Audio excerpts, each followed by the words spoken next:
Hey, this is Seth, and in this video, I'm going to answer the question, will Google being sued by the Department of Justice for antitrust violations mean the end of digital marketing jobs and the breakup of Google and all these other catastrophic things that you're reading about in the news here? And I'm going to explain why the real story, the full story, is obviously a lot more complex than what you're seeing in these clickbait headlines. And if you're still looking to get into the field of digital marketing, this is not something that should really worry you. But I'm going to explain to you in detail what is actually going on behind the scenes here. So if you've watched the news lately, you might have seen that Google is being sued again by the Department of Justice for antitrust violations. And what does antitrust mean? It has to do with preventing a monopoly. And this was a big deal back in the 1900s in the U.S.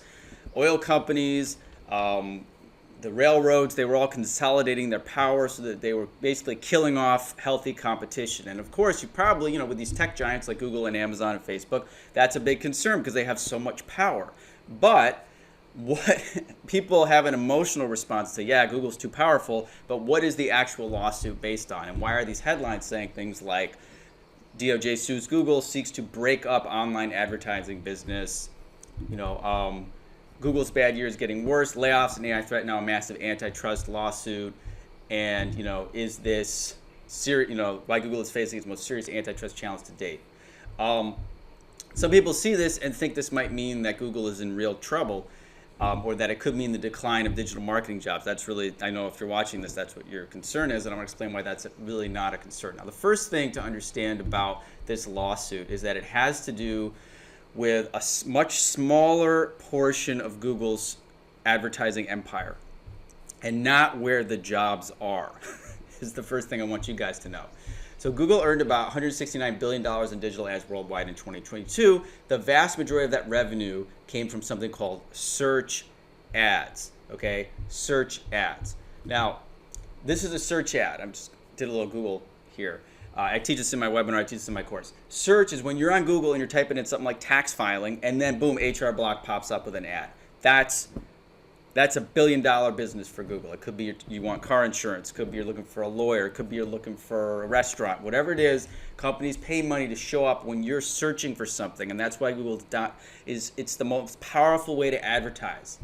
Versus the display network, which also makes a good amount of money, but it's a different kind of advertising. That's like this. So I'm on HuffPost.com, which is, I don't really read that, but I just know that has a lot of these Google ads on it. This is a Google ad. So while you're looking at the news and reading about this nonsense and that nonsense, I see an ad for Divi, which is a WordPress theme, or you might see an ad for anything. But what I'm saying is it's a graphic or a text ad on another website. And this is a much less effective form of advertising because it's what we would call interruption advertising, because I'm looking at the news, I may not even care about your product, which is very different than if I actually typed in tax filing, meaning I am looking for someone to help me file my taxes. So what it says right here in this Vox article is that the lawsuit is targeting not Google's search empire, but a part of its business that places ads on websites. It says it's a smaller, yet still considerable share of Google's revenue. It is much smaller component of Google's ad revenue. Let's see. It is... Okay, so here's a CNBC article, how Google's $150 billion advertising business works. What it basically says is that search makes up 71% of Google ad revenue.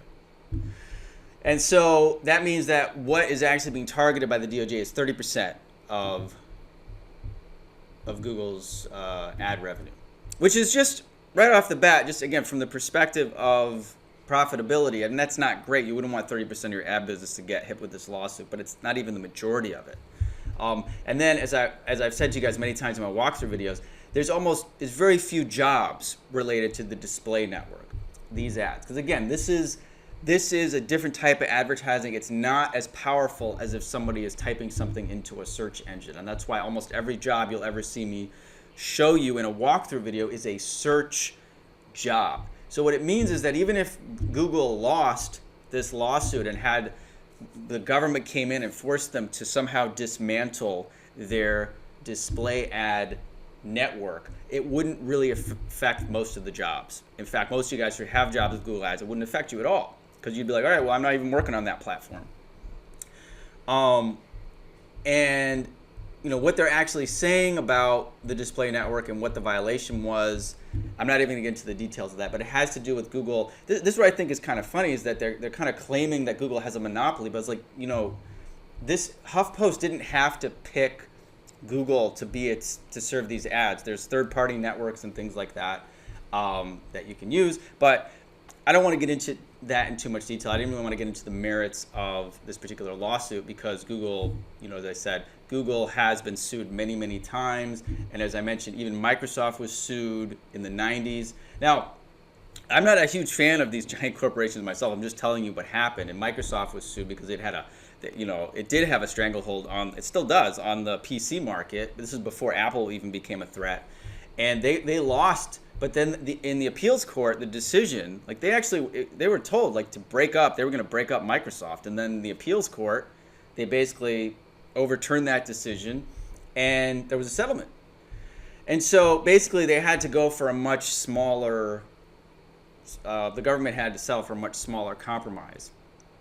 And what's interesting about this this lawsuit, again, I'm not a lawyer, I don't want to get into the law, but they're saying it's ambitious but it's risky, meaning they might be, the government, I think, is trying to do too much with this lawsuit, and there's already a precedent that these antitrust lawsuits don't work. And if they lose, they're gonna lose.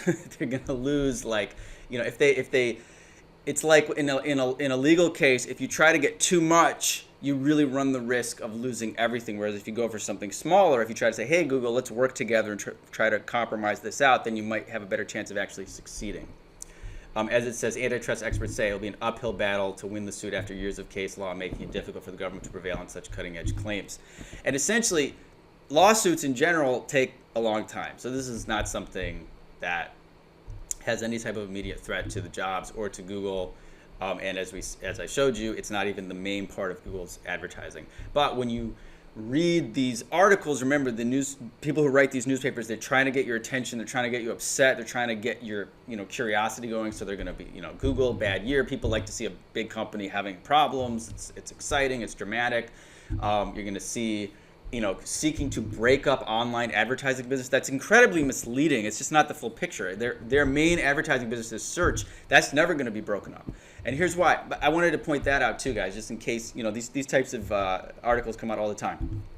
Google is still the most visited website and dominates the search engine market. It has a 91% market share back. This is from January 2022, but it's about the same. Okay, and one thing people never talk about is the fact that Google doesn't advertise itself as a search engine. Isn't that kind of crazy? People just use it. And they've built this word-of-mouth, organic trust and market share dominance for 20 years. People just use Google. So there's no monopoly on search market, because you could go to Bing, you could go to Alta Vista. In fact, back when Google began, which I remember because I was in my 20s, there were all these other search engines. There was Webcrawler, Lycos, Alta Vista, Excite, Yahoo, Dogpile, which was like a meta search of other, and then Ask Jeeves, which is still around, but again, it's not very popular.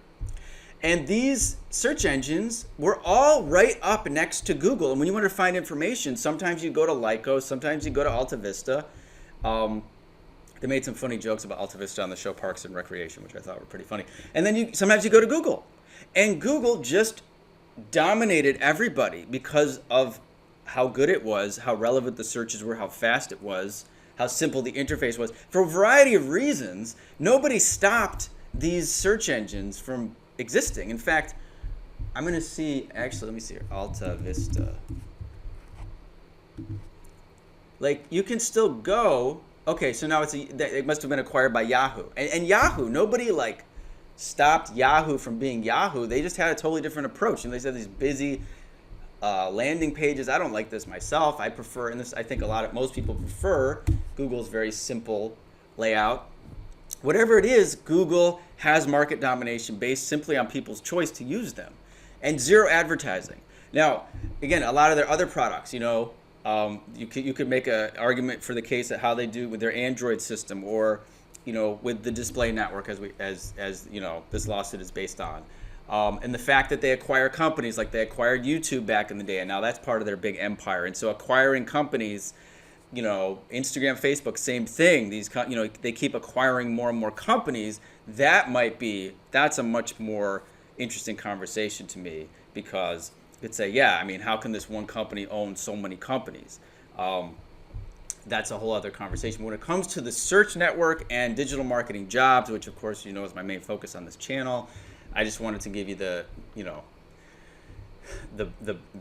truth about this, because when people hear U.S. accuse Google of abusing monopoly in ad technology, people assume incorrectly that they know Google dominates. They know Google has this big market share, and then when you see a headline that says DOJ sues Google, seeks to break up online advertising business, you might think, oh my gosh, they're gonna shut down Google. Google isn't gonna be a search engine anymore. Oh my God, they're gonna make it do all, I don't know, they're gonna make them sell off their search engine. No, that's not it. That has nothing to do with it. It really has more to do with, again, these on website advertising platform. The thing that you should stay focused on, whether there's a lawsuit or antitrust or whatever technology, is this number: digital ad spend in the U.S. and then worldwide. I think this is worldwide, going up from billions to billions to eventually it'll be into the trillions. And that's good news for you guys, because again, where there's money, there are jobs managing that money, managing the advertising, and that's what I'm all about here. So if you,